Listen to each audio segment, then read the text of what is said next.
መቼም ዘንድሮ ሲኦል ሰተት ብዬ የምገባው በገዛ ስልኬ ነው። አዎ በገዛ ስልኬ ነው መቼም ሰተት ብዬ ሲኦል የምገባው። እኔ የምለው አባታችን ምን አሉ? አረብ ሀገር 12 ዓመት አይደለም 12 ቀን ተቀምጦ የመጣ ሰው ያሟል ነው ነገርየው። እንዴት አይመመን አባታችን? ስራው እኮ ነው የኔ አባት ስራው፣ ምግቡ ማብሰሉ፣ የህፃናቶቹ ጩኸት፣ የአረብ ልጅ ጩኸት፣ የነሱ የአላርም ጩኸት፣ ስንት ነገር መስተሎት የሚጮህብን የስራው ጩኸት። ልብሱ እዚህ ጋር ይተኮሳል፣ ይታጠባል። ምግቡ 24 ሰዓት ነው የሚበሉት። አዎ 24 ሰዓት ነው የሚያመነዥጉት። እንዴት አይመመን?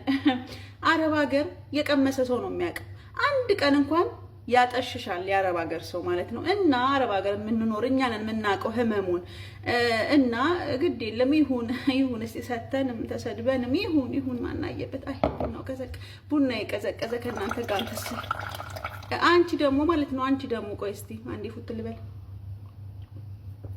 አሰይ ሹሃዳ እኔ የምለው አንቺ ደግሞ ትንሿ ተብዬ ማለት ነው። ምንድነው እንደዚህ የሚያደርግ? ምንድነው እዚህ ቀደም የሚያደርግሽ? እንደው ጭንሽ ውስጥ ገብቶ ነበር ቆጣት ተማረክ። እንደው አዛኝ እንደው አጉላ አባትሽ አዛኝ ነው የምትመስዩ። መጀመሪያ እምነት ማለት መኖር ነው።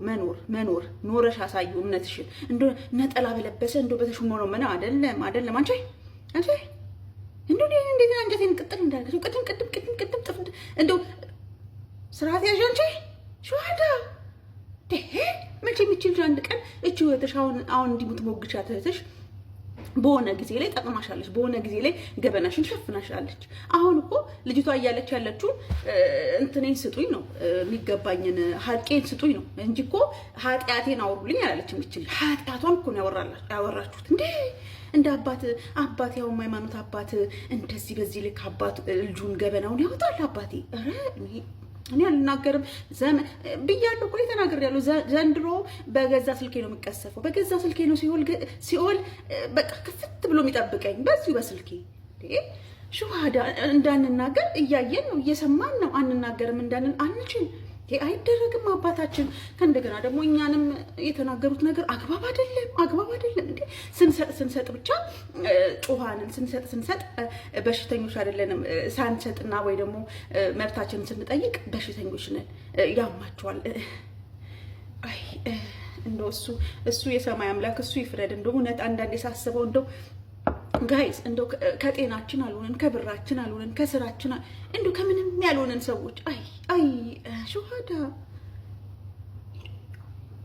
አንቺ ተብዬዋ ግን ስነ ስርዓትሽን ያዥ። ረጋ በይ አንቺ ቀዝቀዝ በይ። ልጅቷ ሀቄን ነው ስጡኝ ያለችው። እናንተ ኃጢአቷን ነው እዚህ ጋር ያወራችሁት እንዴ? ኃጢአት ልታወሩ ነው? ሀቃችሁን ልታወሩ ነው የመጣችሁት? ሹሃዳ ሰምቶኛል። እኛ አረብ ሀገር የምንሰራው እዛ እየተሰቃየን እዚህ መጥቶ ደግሞ ስቃያችን ሲበዛ ሲጨምር ወላይ በጣም ነው የተሰማኝ። ማንም አይረዳቸውም ማለት ነውና አንዳንድ ውጭ ሀገር የሚኖሩ ሴቶች እዛ የሚሰሩት እብድ ናቸው ብሎ ሰው የሚሰይም ሰው አለና እኛ እብዶች አይደለንም። ራሳችን ለመቀየር ቤተሰቦቻችን ለመቀየር ነው። ውጭ ሀገር ስንሄድ በልጅነታችን ማግባት እያማረን መማር እያማረን ብዙ ነገር እያማረን እዛ ሄደን የምንሰራው የራሳችን ለመቀየር ወይ ቤተሰቦቻችን ለመቀየር ነውና ምንም ሳታረጉ እየሰራችሁ ከዛ ለፍታችሁ እዛ ደግሞ ብዙ ስቃይ ካሳለፋችሁ በኋላ እዚህ መጥቼ ደግሞ የራሴን እቀየራለሁ ስትሉ የሆነ ነገር ሲያጋጥማችሁ ከሴር በላይ አለ በብዙ ነገር ነው የሰው ልጅ የሚያሰቃይ። ምክንያቱም ወደሱ እንድንመለስ ነው። ግን የኔ ግን ወላሂ ምንም አይደለም።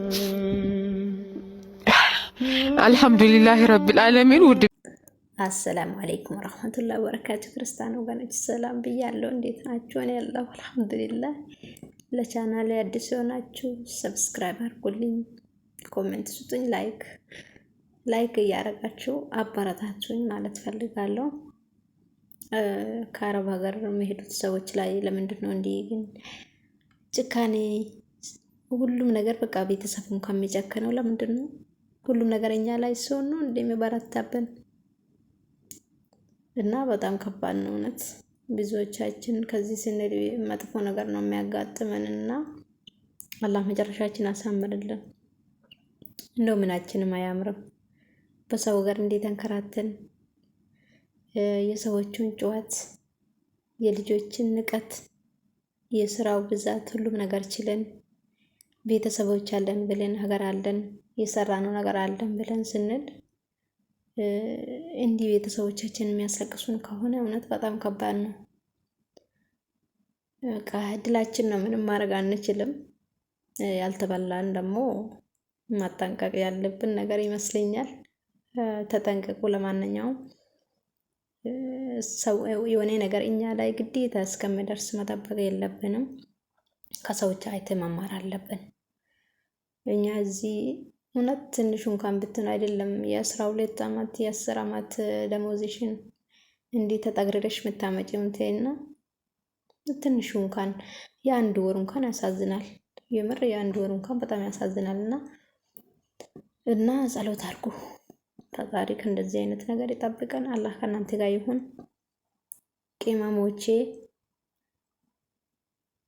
እንደኛ ሆድ አላህ ሁሉም ነገር ያገራልን። እኛ ለሰው መጥፎ አናስብም። ከይር ነው ብቻ ለከይር ነው። አረብ ሀገር መኖር ማለት ቁርስህን ኩብዝ፣ ምሳህን ሮዝ፣ ራትህን ደግሞ ናፍቆት የሆነበት ህይወት። ሁላችንም ለአንድ አመት ብለን ወተን አመቱ አመትን እየወለደ ይኸው የመዳም ቅብር ነው ያቀርተናል። አይ ደግሞ የሚገርመኝ ቤተሰብ ብር ላኩልን ሲለን ባንክ ቤት ያለን ይመስላችኋል? እኛ ግን እንደዚህ ላባችንን እንደ ብር እየቆጠረ እንደምኖር አላወቁትም። አይዞን ዛሬ ሰው ሀገር ላይ ባይተዋር ብንሆን ለቤተሰቦቻችን ግን የመከታ ምሰሶች ነን። እኛ ካልደከምን ሀገር ቤት ያለው ቤታችን ቤት አይደለም። ዛሬ በበረሃው ላባችን ቢፈስም ነገ ሀገራችን ገብተን በኩራት እንኖራለን። አይዞን ፈጣሪ በሰላም ለሀገራችን